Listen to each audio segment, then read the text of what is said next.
ఒకప్పుడు భారత క్రికెట్ జట్టుకు కొత్త బంతు వికెట్లు తీసిపెట్టిన స్వింగింగ్ భువనేశ్వర్ కుమార్ గుర్తున్నాడా? తొలి ఓవర్లోని వికెట్, అద్భుతమైన స్వింగ్, బ్యాటింగ్లోని కీలక పరుగులు ఇవన్నీ అతని సొంతం. కానీ గత కొంతకాలం నుంచి భువనేశ్వర్ కుమార్ భారత జట్టులో కనిపించడం లేదు. అసలు అతను ఎందుకు జట్టుకు దూరమయ్యాడు? అతని ప్రయాణం ఎలా మొదలైంది? ఈరోజు ఈ వీడియోలో భువనేశ్వర్ కుమార్ పూర్తి క్రికెట్ కథను తెలుసుకుందాం. భువనేశ్వర్ కుమార్ది ఉత్తరప్రదేశ్లోని మీరట్. చిన్నప్పటి నుండి క్రికెట్ అంటే ప్రాణం. 17 ఏళ్ల వయసులో ఫస్ట్ క్లాస్ క్రికెట్లో అడుగుపెట్టాడు. కానీ అతని క్రికెట్ మలుపు తిప్పిన సంఘటన 2008-2009 రంజీ సీజన్లో జరిగింది. ఐపీఎల్ ఆర్సీబీ తరపున, ఆ తర్వాత పూణే వారియర్స్, ముఖ్యంగా సన్ రైజర్స్ హైదరాబాద్ తరపున అద్భుతంగా రాణించాడు. 2016-2017లో వరుసగా 2 సార్లు పర్పుల్ క్యాప్ గెలుచుకున్నాడు. 2012 డిసెంబర్లో మన భారత జట్టుకు ఒక కొత్త స్టార్ పరిచయం అయ్యాడు. పాకిస్తాన్తో జరిగిన T20 మ్యాచ్లో భువనేశ్వర్ కుమార్ ఇంటర్నేషనల్ డెబ్యూ చేశాడు. తన తొలి ఓవర్లోనే 3 వికెట్లు పడగొట్టి సంచలనం సృష్టించాడు. కొన్ని రోజుల తర్వాత జరిగిన వన్డే మ్యాచ్లో అతని ప్రదర్శన ఇంకా అద్భుతం. తన తొలి వన్డే బంతికే పాకిస్తాన్ ఓపెనర్ మొహమ్మద్ హఫీజ్ను క్లీన్ బౌల్డ్ చేశాడు. 3 ఫార్మాట్లో తన తొలి వికెట్ను బౌల్డ్ రూపంలో తీసిన ఏకైక బౌలర్ భువనేశ్వర్ కుమార్. కొత్త బాల్ని 2 వైపులా స్వింగ్ చేసి అతని సామర్థ్యం అతనికి స్వింగింగ్ అనే పేరుని తీసుకొచ్చి పెట్టింది. 2013లో మన ఇండియా ఛాంపియన్స్ ట్రోఫీ గెలవడంలో కీలక పాత్ర పోషించాడు.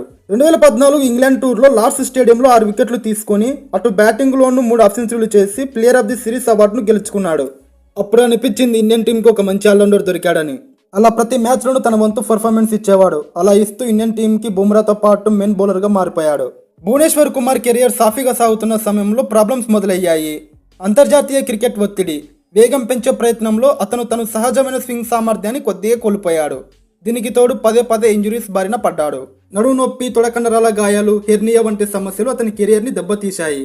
ముఖ్యంగా 2019 ప్రపంచ కప్ సమయంలో వచ్చిన గాయం అతన్ని కొన్ని మ్యాచ్లు దూరం చేసింది. ఫిట్నెస్ సమస్యల కారణంగా సెలెక్టర్లు అతనిపై నమ్మకం కోల్పోవడం మొదలుపెట్టారు. ఇండియన్ టీం పేస్ బౌలింగ్ సెక్షన్లో బుమ్రా, మహమ్మద్ షమి, ఉమేష్ యాదవ్, మొహమ్మద్ సిరాజ్ ఉండడంతో బలమైన పోటీ ఏర్పడింది. గాయాల కారణంగా భువనేశ్వర్ కుమార్ ఫిట్నెస్ అనుమానాస్పదంగా మారింది. ముఖ్యంగా టెస్ట్ క్రికెట్ వంటి సుదీర్ఘ ఫార్మాట్కు అతను పనికిరాడని సెలెక్టర్స్ భావించారు. అతను తన చివరి టెస్ట్ మ్యాచ్ 2018 జనవరిలో సౌత్ ఆఫ్రికాపై ఆడాడు. ఆ తర్వాత మళ్ళీ రెడ్ బాల్ క్రికెట్ ఆడలేదు. ఫస్ట్ క్లాస్ క్రికెట్కు దూరం అవ్వడం కూడా అతని టెస్ట్ జట్టు ఎంపికకు ప్రధాన కారణమని చెప్పవచ్చు. వైట్ బాల్ క్రికెట్లో అప్పుడప్పుడు అవకాశాలు వచ్చినా డెత్ బౌలింగ్లో పరుగులు ఇవ్వడం, వికెట్లు తీయలేకపోవడం అతని స్థానాన్ని బలహీనపరిచింది. అతని లాస్ట్ వన్డే 2022 జనవరిలో, last T20 2022 T20 world cup తర్వాత టీంలో కనబడకుండా పోయాడు. 2025 ప్రజెంట్ భూవి విషయానికి వస్తే 2025 ఐపీఎల్ ఆర్సీబీ తరపున సూపర్గా పర్ఫామ్ చేశాడు. నిజంగా అతని అద్భుతమైన స్వింగ్ క్రమశిక్షణ మనందరం చాలా మిస్ అవుతున్నాం.